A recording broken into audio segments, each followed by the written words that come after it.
রাজধানী foreign service একাডেমিতে ঐকমত্য কমিশনের সঙ্গে রাজনৈতিক দলগুলোর বৈঠক চলছে। সেখানে আছেন আমাদের সহকর্মী সোহাগ বিশ্বাস।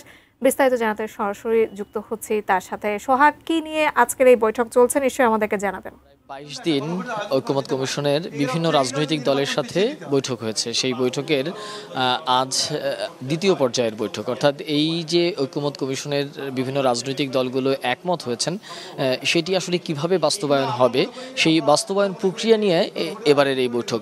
এই রাজনৈতিক দলগুলোর সাথে যখন বৈঠকে বসে তার আগে বিভিন্ন বিশেষজ্ঞদের সাথে ঐকমত্য কমিশন বৈঠক করেন।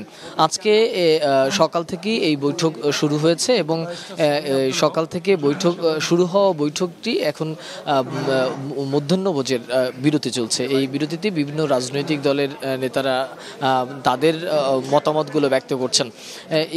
এবারে ঐকমত্য কমিশনের যে এই সভার আজকের যে এজেন্ডা তার মধ্যে অন্যতম যে গুরুত্বপূর্ণ সেটি তারা বলছেন যে রাষ্ট্রপতির অধ্যাদেশের মাধ্যমে এই যে ঐকমত্য কমিশনের যে প্রস্তাব বা যেটি সবাই একমত হয়েছে সেটি বাস্তবায়ন করা যেতে পারে। তবে বিভিন্ন রাজনৈতিক দল এই ব্যাপারে তারা দ্বিমত পোষণ করেছেন এবং এখানে গণভোটের প্রসঙ্গটি এসেছে যে গণভোটের মাধ্যমে এই যে ঐকমত্য কমিশনের যে প্রস্তাবগুলো রয়েছে সেই প্রস্তাবগুলো আইনি ভিত্তি সেটি দেয়া যেতে পারে। তবে বিভিন্ন রাজনৈতিক দলগুলো মনে করছে রাষ্ট্রপতির অধ্যাদেশের মাধ্যমে যদি এটি করা হয় তাহলে একটি সংকট ভবিষ্যতে তৈরি হতে পারে এবং বিভিন্ন রাজনৈতিক দল এটাও বলছেন যে গণভোটের মাধ্যমে যদি এখন সেটি দেয়া হয় তাহলে সেক্ষেত্রে আগামী যে ফেব্রুয়ারিতে যে নির্বাচনের কথা বলা হচ্ছে সেই নির্বাচন বিলম্বিত হতে পারে।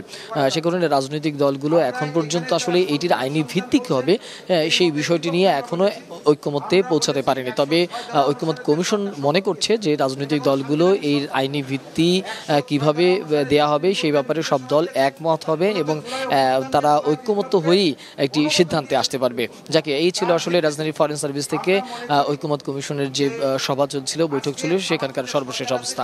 যাকে